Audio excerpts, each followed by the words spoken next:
இதுவும் கானக்குரல். கானத்துக்குரியவர் யார் அப்படின்னு பார்க்க போனா, பார்க்க போனீங்களா? எங்க மாமா. ஆமாவா? அவர் இல்ல, எங்க மாமா என்கிட்ட சொல்லி அனுப்பிச்சார். என்ன சொல்லி அனுப்பினாரு? சத்திய வாக்கு. சத்தியவானா? சத்தியவான் இல்ல, யார் எது சொன்னாலும் சரி, என்ன பண்ணாலும் சரி, வர்றால 1க்கு 2 பார்க்க சொல்லியிருக்காரு. 1க்கும் போயிட்டு 2க்கும் போயிட்டு வருவாரா? ஒருவருக்கு 2 பேர் உள்ள வந்தாலும் வெளியில வந்தாலும் சமாளிக்க சொல்லியிருக்காரு. வெளியே போனாலும் 1க்கு போனாலும் சமாளிக்க சொல்லிக்கிறாரு. ஆமா. அதை எப்படி சமாளிக்க போறேன் என்றால், அந்த 4 வை, அந்த 2 வை, கை யாருக்கு ஒண்ணு புரிய, கையில வாங்கினே பையில போடல, காசு போன இடம் தெரியல. கையில வாங்கினே பையில போடல, காசு போன இடம் தெரியல.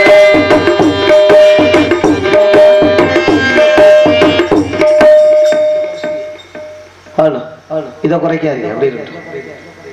கையில வாங்கினே பையில போடல, காசு போன என் காதலி பார்த்தா காரணம் ஏது சொல்வது புரியல, ஏழைக்கு காலம் தெரியல. கையில வாங்கினே பையில போடல, காசு போன புரியல.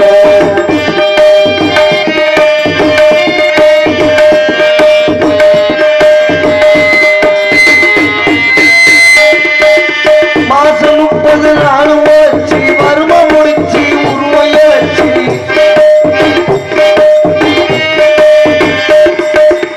மாசம் 30 நாளும் வச்சு வருமா முடிச்சு உருவைய வச்சு, காசை வாங்கினா கடங்கார எனக்கு நோட்டோட எனக்கு உனக்கு குத்திரா.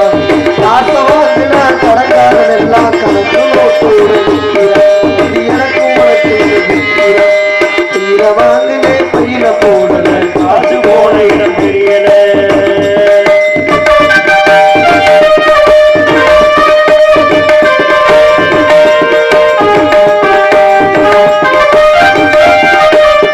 சொட்டு சொட்டா வேர்வை பட்டினியாய் பாடுபட்டா,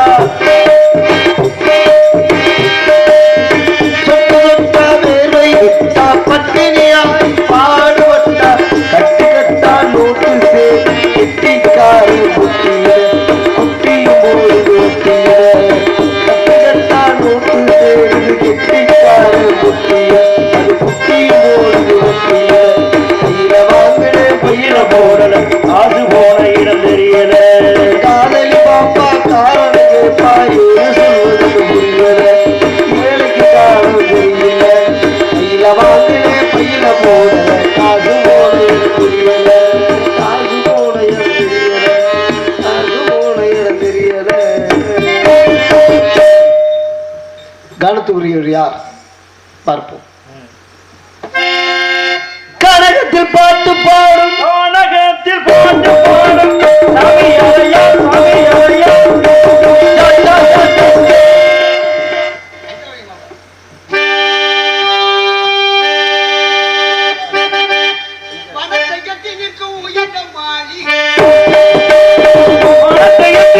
உயர்ந்த மாளிகை இறங்கி கட்டி வைத்து கொடுத்தது, உனக்கு பாடுபட்டு இழந்த உண்டமோ வாசலில் தவிக்கிறது. எத்தனை காலம் இப்படி போகும் இன்னொரு கேள்வி நாளை வரும். உள்ளவையெல்லாம் யாருக்கு சொந்தம் இன்றைக்கு கேட்கும் வேலை வரும். இது சென்ற சாரா எடை வந்து தினாரா, அங்கே இன்றைக்கு பாயாரா, காவிரியோடு சேராரா, பாடுபடும் தோழர்களே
பாருங்கள் சாமி. தம்பி யாரு? அண்ணன் யாரு? யார் யாரு கண்ணு? யார் யாருக்கு தம்பி? என்ன கூட பிறந்து குடல் நொந்து போச்சு அண்ணே. நான் நம்ம உங்க கூட போனோம்னா தம்பிங்கிறீல. அறியாத ஆடவனை பார்த்தால் தம்பி என்று சொல்வது தமிழ் மரபு. பெரியவர்களை பார்த்தால் அண்ணன் என்று சொல்வது எங்கள் மரபு. ஓஹோ, மரபுக்கு மரபு. ஏன்னா தமிழர் என்று சொல்லடா தலை நிமிர்ந்து இல்லடா. தென்னாடுதான் பெருநாடு. பாத்தீங்களா? வடநாட பாத்திருக்கீங்களா? எல்லாம் வறட்டு பூமியா இருக்கு. ஆமா ஆமா. ஆனா தென்னாட பாருங்க எந்த நேரமும் செழிப்பாக இருக்கும். ஏன்னா வேத ஓதடி வேதியர் குறமழை, கற்பு நிலை தவறாத கருப்பு கரசிக்கு மழை, நீதி நீர் தவறா நெறிய குறமழை. ஆக மாதம் மும்மாறி மழை பொழிந்து மழை பொழிந்து. ஆனா இப்ப எல்லாம் மாத்தி மாத்தி பொழியுது. ஆமா. ஏன்னா இயற்கை மாற்றம். ஒண்ணு மாறாதது மட்டும் இயற்கை மாற்றம் தான். ஆனா அதுவே மாற வச்சுட்டாங்க. அக்னி நட்சத்திரம் ஆரம்பிச்சு 9 நாளைக்கு மேல ஆக போகுது. செவ்வாய்க்கிழமை ஆரம்பிச்சது. இந்த அக்னி நட்சத்திரத்துல மழை பெய்யக்கூடாது. ஆனா மழை பெய்யுது. மழை பொழிந்தது. நம்ம எதிர்பார்த்து விதைச்சிருப்போம், நடவா இருக்கு. அந்த நேரத்துல மழை வரும்னு எதிர்பார்த்தோம்னா ஒரு சொட்டு கூட விழுகாது. ஆடி மாசம்லாம் பாருங்க போட்டுருவாங்க. இப்ப என்ன காரணம்? என்ன காரணம்? எல்லாம் நம்ம ரசாயனத்துல போயிட்டோம். ஆமா ஆமா. எப்படி? விஞ்ஞானத்துல. விஞ்ஞானம். அதனால விஞ்ஞானம் எல்லாம் கெட்டு போச்சு. விஞ்ஞானம்லாம் தாண்டி இந்த இடத்துக்கு நீங்க வந்திருக்கீங்களே, என்ன விஷயமா வந்திருக்கீங்க? இவ்வளவு தூரம் பேசிட்டு நீங்க நிக்கிறீங்களே, நீங்க எந்த விஷயமா இங்க வந்திருக்கீங்க? நான் மேலோகத்துல இருந்து வரேன். அப்படியா? மேலோகவாசி. மேலோகவாசி பூலோகத்துக்கு வந்திருக்கீங்கன்னா, அது இந்த நேரத்துக்கு வந்திருக்கீங்கன்னா எந்த பஸ்ல வந்தீங்க? அதுல வர்றது இல்லை. நான் பஸ் இல்லையா? அதுல வர்றது இல்லை. அப்புறம் எதுல வந்தீங்க? ககன மார்க்கமா? சுடுகாட்டு வழியா? அது தகன மார்க்கம். ஓ, இது ககன மார்க்கம். ககனம் என்றால் யாரு கண்ணுக்கும் தெரியாம வர்றது, காற்றோடு காற்றாக கலந்து. அப்படியே காத்தடிக்கிற வாக்குல நீங்க வந்துருவீங்க. நான் அப்படித்தானே இருக்கேன். காத்து தெரிஞ்சு ஆரம்பிச்சதுல பறக்கிறது மாதிரி. காத்தே அடிக்கலையே, எந்த காத்துல நீங்க வந்தீங்க? அகிமா, லகிமா, மகிமா, கனிமா, வரார்த்தி, பிரதிகாமியம், வசத்துவம், ஈசத்துவம்னு சொல்லக்கூடிய 8 வகை சித்துக்கள். இதை தெளிவா தெரிஞ்சுக்கிட்டவன் நான். அதனால காற்றோடு கலந்து வரலாம், தண்ணி மேல நடக்கலாம், சிறுச பெருசாக்கலாம், ஓ கூடு விட்டு கூடு பாயலாம். இப்ப நான் நிக்கிறது உன் கண்ணுக்கு தெரியாத அளவுக்கு செய்யலாம். உங்களை விட நானும் கத்திருக்கேன் நிறைய. என்ன கத்திருக்க நீங்க? அகிமா, லகிமா, மகிமா, மகிமா, கரிமா, கனிமா, பரார்த்தி, பிரதிகாமியம், அசத்துவம், ஈசத்துவம். இதெல்லாம் நீங்க கத்திருக்கீங்களா? நானும் கத்து வைத்திருக்கிறேன். என்ன வச்சிருக்கிறேன்? அப்படி நீங்க தண்ணி மேல நடப்பீங்க, நான் தண்ணியை போட்டு நடப்பேன். ரொம்ப தெளிவா நடந்துருவீங்களோ? நீங்க கூடு விட்டு கூடு பாயுவீங்க, நாங்கெல்லாம் வீடு விட்டு வீடு பாய். விளக்கமா தடி விழுகுமே நிறைய வாங்கியிருக்கேன். அதைத்தானே கேட்கிறேன். பல விஷயங்கள் நீங்க சின்னதை பெருசாக்குவேன், நாங்க எவ்வளவு பெருசா இருந்தாலும் சின்னதாக்கிடுவேன். அந்த அளவுக்கு நிலைமை மாறி போச்சு, காலங்கள் மாறிடுச்சு. உங்களுக்கு தெரிந்ததை விட ஆண்டவன் எனக்கும் கொஞ்சம் கொஞ்சம் கொடுத்துருக்கிறான். கொஞ்சம் கொஞ்சமா கொஞ்சம் கொஞ்சம் கொடுத்துருக்கேன். நமக்கு தான் எல்லாம் தெரியும்னு நிறைய கொடுத்தான்னு சொல்லக்கூடாது. அது இந்த இறைவன் படைப்புல ஒவ்வொருத்தருக்கும் ஒரு திறமை இருக்கும், ஒவ்வொரு திறமை. அதை கண்டுபிடிச்சு அந்த வழியில அவளை கொண்டு சென்றோம்னு வச்சுங்களேன், ஆமா எல்லாத்தையுமே ஜெயிச்சு வந்துடலாம். ஆனா திறமை இருக்கும், அதை கண்டுக்கிறாம அவனை போய் மண்டு மாடு கழுத நாயன்னு திட்டுனா, ஐயா மண்ணு மாதிரி இருக்க மண்ணு மாதிரி இருப்பேன்பாங்க.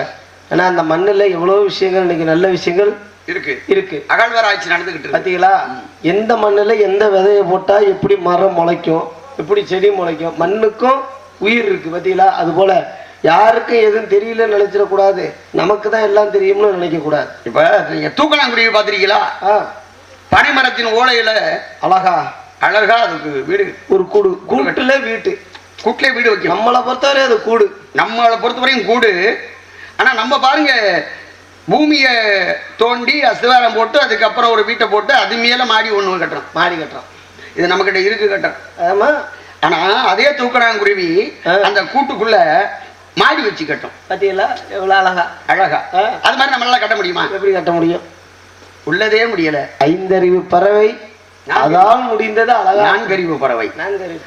ஆமா. அது போல 2 அறிவு. இந்த ஊறக்கூடிய எறும்பு அது புத்து கட்டுது. அது மாதிரி நம்ம புத்து கொண்டு வர முடியுமா? எப்படி மண்ணு சேர்க்க முடியும்?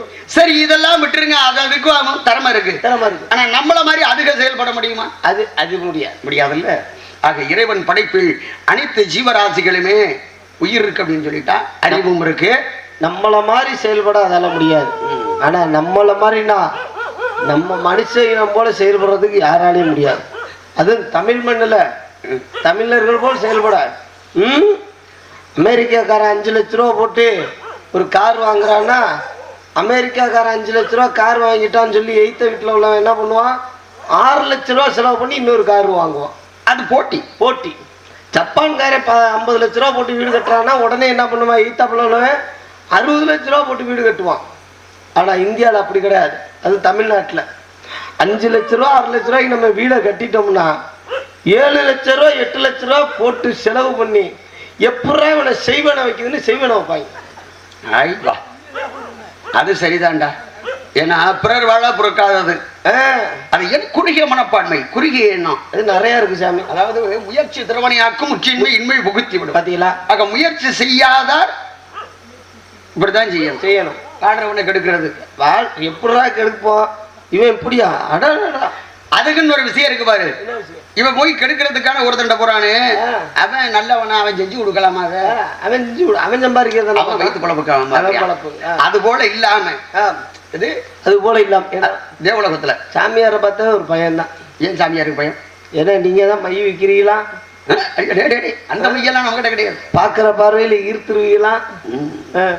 அதெல்லாம் கிடையாதுப்பா. அது என்ன சொல்றது, என்னை பார்த்த உடனே பயம் வந்துடும். என்ன எதுக்கு பயம் வந்துட்டாயா நாரதன், எதையோ ஒரு கழகத்தை பண்ண போறேன், என்னமோ நடக்க போகுது அப்படின்னு மக்கள் எதிர்பார்ப்பாங்க. ஆனா நான் செய்வது 3 விதமான கழகம் இருக்கு. எப்படி? நற்கழகம், துர்க்கழகம், பொற்கழகம். நான் செய்வது நற்கழகம், வராது துர்க்கழகம், முடிவிலே பொற்கழகமா அமையும். 2 பேருக்கு தான் பயம். உள்ளூர்காரவங்களுக்கு பேய கண்டா பயம், வெளியூர்காரவங்களுக்கு தண்ணியை கண்டா பயம்.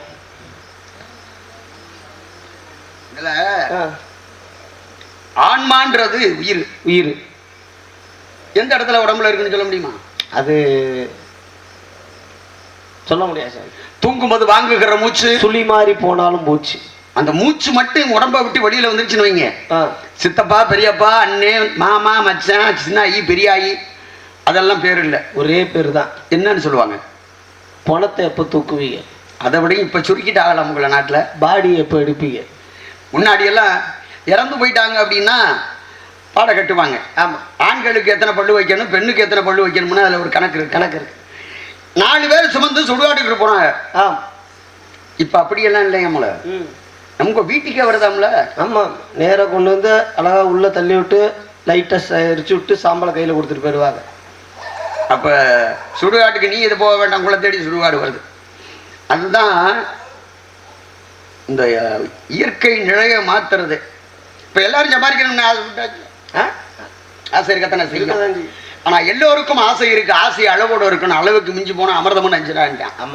ஆக இந்த விஷயத்தை தெரிஞ்சுக்கிறதுக்காகத்தான் நான் இந்த சத்தியலோகத்துல இருந்து பூலோகம் வந்திருக்கேன். என் பேரு நாரத மகரிஷி. அப்பா பேரு பிரம்மதேவன். அம்மா பேரு கலைவாணி. எங்க இடத்துக்கு வந்திருக்கீங்கன்னா உங்களை போன்ற பெரியோர்களை சந்திக்க வேண்டும். தெரியாத விஷயங்களை கேட்டு தெரிந்து கொள்ள வேண்டும். கேட்டு தெரிஞ்சுக்கிறதுல தவறு கிடையாது. கேட்கலாம். அப்ப உங்களுக்கு தெரியாத விஷயம்னு ஒண்ணு கிடையாது. எல்லாருக்கும் எல்லாம் தெரியும்னு இல்லை, அது கிடையாது. ஆனா எனக்கு ஒரு விஷயம் தெரியும். என்ன விஷயம்? நடந்து முடிஞ்சது, நடந்துகிட்டு இருக்கிறது, நடக்க போறது. எல்லாருக்கும் எல்லாம் தெரிஞ்சதுன்னு நீங்க சொன்னீங்க பத்தியா? இந்த விஷயம் அருமையான விஷயம். ஒரு முனிவர், அனைத்தும் தெரிந்த ஒரு ஞானி ஒரு படகுல பயணம் பண்றாரு. அப்ப அந்த படகு ஓட்டிட்டு போறவன்கிட்ட கேட்கிறாரு, உனக்கு ராமாயணம் தெரியுமா? நல்ல கேள்வி தானே. படகு ஓட்டிட்டு போறவன்ட்ட ராமாயணம் தெரியுமா கேட்டோன்னே அதுக்கு அந்த படகு ஓட்டுறவர் சொல்றாரு, தெரியாதுங்க அப்படின்னு. வாழ்க்கை நீ காவாசி நாட்களை வீணடித்து விட்டாய் அப்படின்னு. மகாபாரதம் தெரியுமான்னு அடுத்தது கேட்டார், தெரியாதுங்க அப்படின்னு. வாழ்க்கையில நீ அறவாசி வாழ்க்கை காலத்தை வீணாக்கிட்ட அப்படின்னு. 3ஆவதா கேட்டார், உனக்கு புராணங்கள் இதிகாசங்கள்லாம் தெரியும்? தெரியாதுங்க. வாழ்க்கையை நீ முழுமையா வீணாக்கிட்ட, நீ எல்லாம் வாழ்றதே வேஸ்டா அப்படின்ட்டார். அப்பதான் அவன் திருப்பி ஒரே ஒரு கேள்வி கேட்டான். என்ன கேட்டான்? உங்களுக்கு நீச்சல் அடிக்க தெரியுமான்னு. தெரியாதுன்னு சொன்னாரா. ஏன்னு கேட்டாரா. இல்ல நீங்க ஆரம்பிச்சீங்களே ராமாயணம் தெரியுமான்னு, அப்பவே படகுல ஓட்ட விழுந்துருச்சு, தண்ணி பூரா உள்ள வந்துருச்சு, இன்னும் கொஞ்ச நேரத்துல படகு முழுகிரும், நான் நீச்சல் அடிச்சு கரைக்கு போயிடுவேன், நீங்க எப்படி அடிச்சு வந்துருவீங்களான்னு கேட்டேன் அப்படின்னாரா. அப்ப அவருக்கு எல்லாம் தெரிந்தது, ஆனால் தெரியாம தான் ஒரு விஷயம் இருந்தது. இவனுக்கு எதுவும் தெரியவில்லை, இவனுக்கு தெரிஞ்ச ஒரு விஷயம் இருந்து இவன் உயிரை காப்பாத்திருச்சு. பாத்தீங்களா? உண்மைதான். அது போலதான் நீங்க இப்ப சொன்னீங்களே, உங்களுக்கு எது தெரிஞ்சாலும் தெரியாவிட்டாலும் ஏதாவது ஒண்ணு நமக்கு தெரியாம இருக்கும், தெரிஞ்சிருக்கும். எனக்கு தெரியாத ஒரு விஷயம் உங்களுக்கு தெரிஞ்சிருக்குங்கிறதுனாலதான் அதை கேட்டு தெரிந்து கொள்ளலாம். என்ன கேட்கறோம்னு ஆசைப்படுறேன். புராணங்கள் மொத்தம் எத்தனை? 18 புராணங்களில் நாரதர் தாங்கள் எத்தனை புராணத்துல வரீங்க? 17 புராணத்துல வருவேன். 17 புராணம். 7 14 லோகங்கள்ங்கிறாங்க. 7 14 மேலே 7 கீழே 7 7 14 லோகத்தை சுத்தி வர நீங்க ஒருவர், நம்ம பூலோகத்துல இருக்கிற ஒருவர் எந்த லோகத்துல இருக்காருன்னு இன்ன வரை யாராலுமே கண்டுபிடிக்க முடியல. அந்த ஒருவர் இந்த 7 14 லோகத்தை சுத்தி வர உங்களுக்கு கண்டிப்பா எந்த லோகத்துல இருக்காருன்னு தெரிஞ்சிருக்கும். அந்த ஒரு விஷயத்த மட்டும் எனக்கு சொல்லிட்டீங்கன்னா போதும். அது யார் அப்படிப்பட்ட ஒருவர் தெரியாதா? நம் தமிழ் மாநிலம் திருவண்ணாமலையில் பிறந்து அங்கே இருந்தவர் சுவாமி நித்யானந்த சுவாமி. அவர் இப்ப எந்த லோகத்துல இருக்கார்? அவர் சொல்லுவார், கைலாயமலை, கைலாயமலையா, கைலாசா, அந்த கைலாசா எந்த இடத்தில் இருக்கிறது, அதுக்கு எப்படி போக வேண்டும்? அவர் எந்த லோகத்துல இருக்காருன்னா ஒரே விஷயம் தான், அவர் இன்ப லோகத்துல இருக்காரு. இன்பம்னு லோகம் ஒண்ணு இருக்கு தெரியுமா? ஆமா, இதுல பணம் சம்பாதிக்கிறது ஒரு இன்பம், வீடு வாசல் கட்டி பிள்ளைகளுக்கு கொடுக்கறது ஒரு இன்பம், அதே நேரத்துல படிக்கிறது, புத்திசாலித்தனமா நடந்துக்கிறது ஒரு இன்பம், ஒரு பெண்ணோட போகமனம் நினைக்கிறது ஒரு இன்பம். இப்ப அவன் அவனோட ஆவியை காப்பாத்துறதுக்காக காவியை கட்டிக்கிட்டு நான் ஜாமி அப்படின்னா, அவன் உங்க வீட்டுல கூப்பிட்டானா என் ஆசிரமத்துக்கு வாங்கன்னு? இல்ல இல்ல, நீங்க ஏன் அங்க போனீங்க? அதனாலதான் மாட்டிக்கிட்டு முடிக்கிறது. இப்ப ரஞ்சிதா மாட்டிக்கிட்டு முடிச்சோம். அவரு மாதிரி அவர்களுக்கும் இன்பம் வேணும்னு கிளம்பி போயிட்டாங்க. சரி, அந்த இன்பத்தை தேடி நம்மளும் போனோம்னா எங்க இருக்காருன்னு கண்டுபிடிக்க முடியல. அந்த இடத்துக்கு முயற்சி பண்ணினீங்கன்னா அங்கேயும் போகலாம். இந்த கைலாச மலைக்கு, மலை உலகம். அவரே இதுல ஒரு ஆமா சினிமா நடிகர் ஒருத்தர் போயிட்டு வருவாரு. யாரு? இமயமலை ரஜினிகாந்த், சூப்பர் ஸ்டார். பாபா பார்க்க போறேன் அப்படின்னு. அது ஆன்மாவே. நம்ம இதுக்கு ஒரு அழகான விளக்கம் கொடுப்பாங்க நீதி நூல்ல. நட்டகல்லை தெய்வம் என்று 4 புஷ்பம் சாட்சியே, சுத்தி முனமுனமன சொல்லு மந்திரம் ஏதடா, நட்ட கல்லு பேசுமா நாதன் உள்ள இருக்கையில், சுட்ட சட்டி சட்டுவங்க அரிச்சுவை அறியுமாடான்னு கேட்டான். கல்லை பார்த்து நீ கல்லுன்னு நினைச்சா அது கல்லு, தெய்வம்னு நீ நினைச்சினா அது தெய்வம். இப்ப கறி எடுக்கிற, ஆமா, மண் சட்டிகளை குழம்பு வைக்கிறோம், அது நல்லா இருக்கா நல்லா இல்லையாங்கிறதுக்கு கரண்டியை விட்டு கிண்டுறோம். ஆமா ஆமா, இதுதான் மறுக்கிறது. இப்ப இந்த சட்டி சுவை அறியுமா கரண்டி சுவை அறியுமா? ரெண்டுக்குமே எதுவுமே கிடையாது. அப்ப யாருக்கு சுவை கொடுக்கும்? நமக்கு தான், சாப்பிட்ற நமக்கு, நாக்குக்கு. அதனாலதான் அறுசுவை உணவு அப்படின்னு சொல்றது.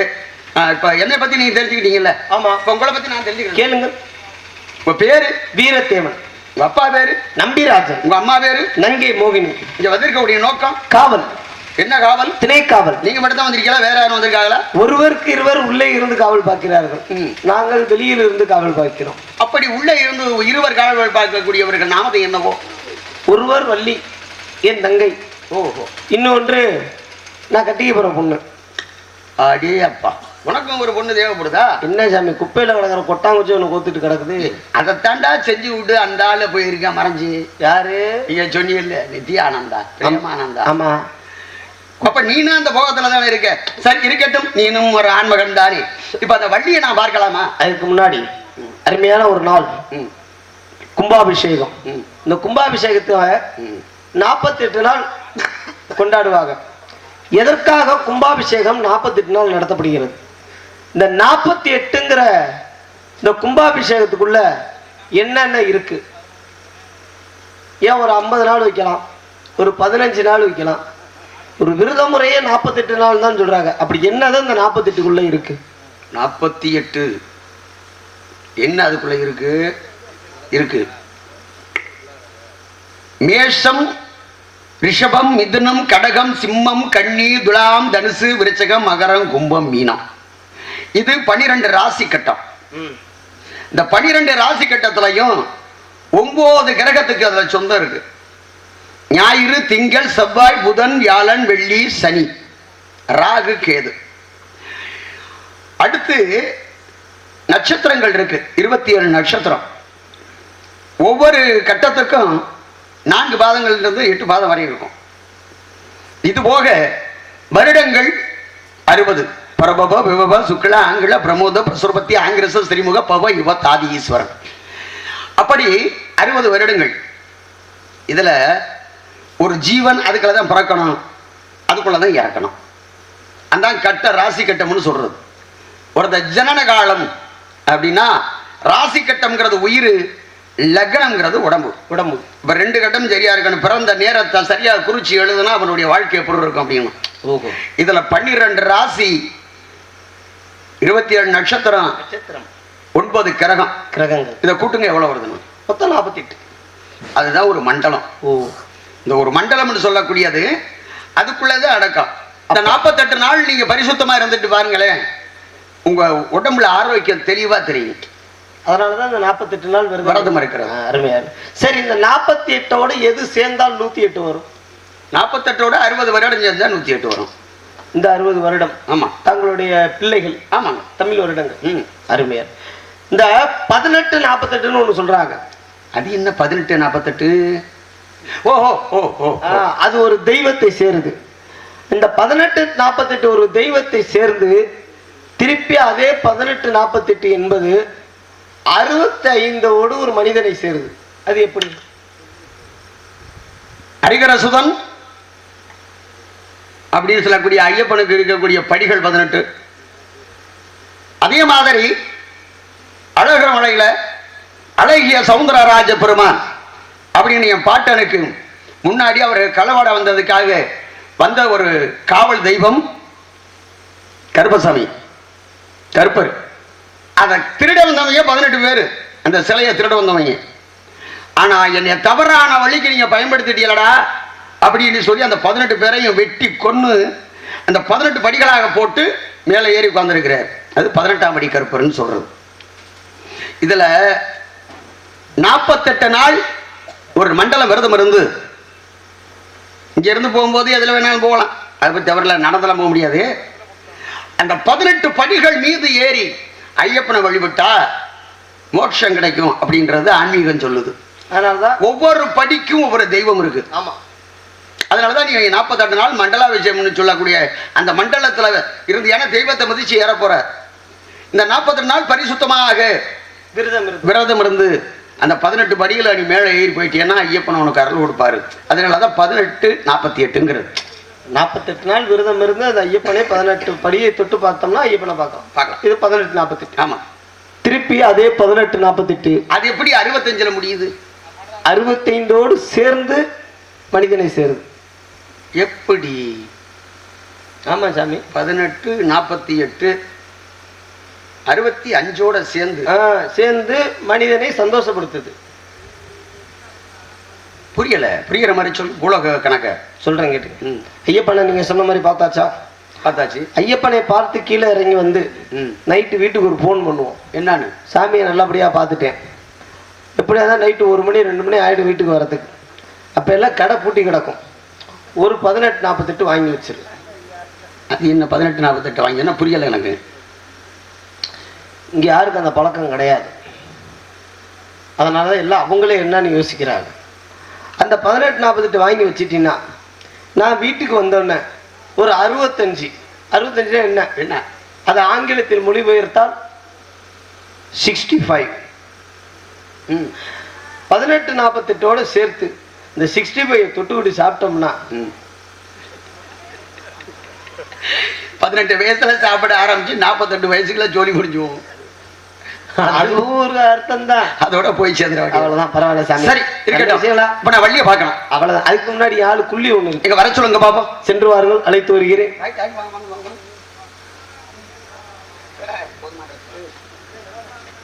என்ன எல்லாம் பாய் கொடுக்கலாம் சுருட்டிட்டு எங்க கிளம்பிட்டீங்க? அண்ணதானம்மா?